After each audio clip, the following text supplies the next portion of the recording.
Hi friends, welcome back to my channel. Today நம்ம என்ன video பார்க்க போறோம் அப்படினா candy chicken வீட்லயே எப்படி crispiness-ஆ செய்யறதுன்னு தான் பார்க்க போறோம். வாங்க guys வீடியோக்குள்ள போலாம். இதுக்கு நான் 100 கிராம் boneless chicken எடுத்துர்க்கேன்.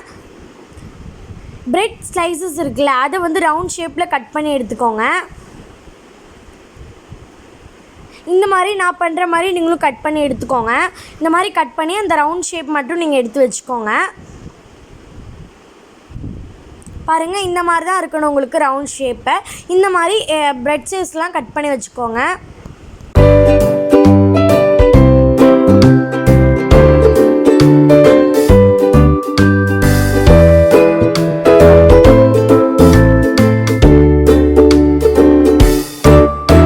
நம்ம கட் பண்ணது போக நமக்கு மீதி பீசஸ்லாம் கிடைச்சிருச்சுல பிரெட் அதை நம்ம பிரெட் க்ரம்ஸ் செஞ்சுக்கலாம்.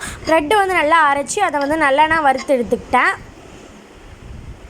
ஓகே இது அப்படியே இருக்கட்டும். இப்போ நம்ம மைதா மாவு ரெடி பண்ணிக்கலாம். மைதா மாவை வந்து நீங்கள் வாட்டரில் கரைச்சி இந்த கன்சிஸ்டன்சியில் கரைச்சி அதில் 1 டேபிள் ஸ்பூன் காஷ்மீரி மிளகாய்த்தூள் ஆட் பண்ணிக்கோங்க.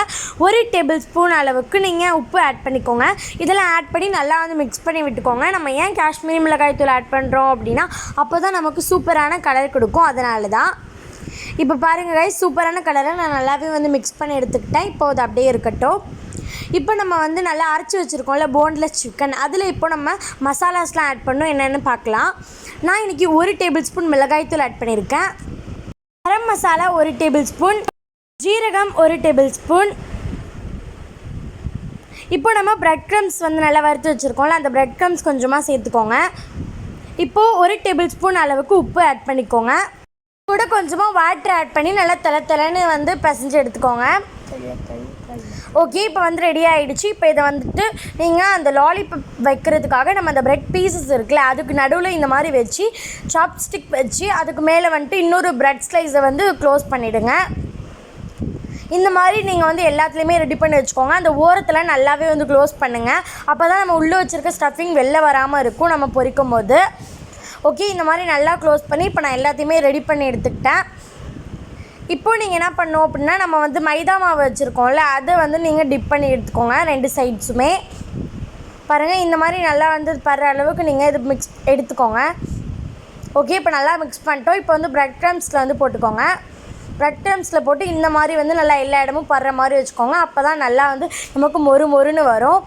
ஓகே இந்த மாதிரி இப்போ நம்ம எல்லாத்தையுமே ரெடி பண்ணிட்டோம். இப்போ வந்து இது ஒன்று ஒன்றா பொரிச்சு எடுத்துக்கலாம். இப்போ நான் வந்து ஒரு பேனில் வந்து ஆயில் வச்சுருக்கேன். ஆயில் நல்லாவே ஹீட் ஆனதுக்கப்புறம் தான் இது போடணும். இல்லாட்டி வந்து எண்ணெய் வந்து நிறைய உறிஞ்சிரும். அதனால் ஆயில் ஹீட் ஆனதுக்கப்புறம் இந்த மாதிரி நல்லா பொரிச்சு எடுத்துக்கோங்க. எனக்கு ரியலான கலரவே இப்படி தான் இருந்துச்சு. சூப்பராக இருந்துச்சுங்க கலர் கூட.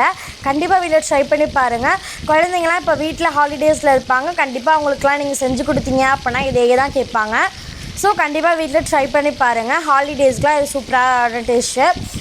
ஓகே இந்த அளவுக்கு வந்து நல்லா முருக விட்டு எடுத்துக்கோங்க.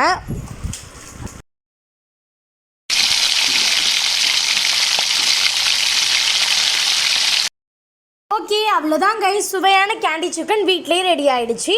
இதை கண்டிப்பாக நீங்கள் வீட்டில் ட்ரை பண்ணி பாருங்கள். கடையிலலாம் நம்ம வாங்கி சாப்பிட்றத விட இந்த மாதிரி வீட்டிலையே ரெடி பண்ணி சாப்பிட்டோம் அப்படின்னா சூப்பராக இருக்கும். குழந்தைங்கள்லாம் விரும்பி சாப்பிடுவாங்க. ஓகே கைஸ் நம்ம வீடியோ உங்களுக்கு பிடிச்சிருந்துச்சுன்னா லைக் பண்ணுங்கள், ஷேர் பண்ணுங்கள், கமெண்ட் பண்ணுங்கள். முக்கியமாக சப்ஸ்கிரைப் பண்ணிக்கோங்க. நெக்ஸ்ட் ஒரு இன்ட்ரெஸ்டிங்கான வீடியோவில் மீட் பண்ணலாம். தேங்க்ஸ் ஃபார் வாட்சிங்.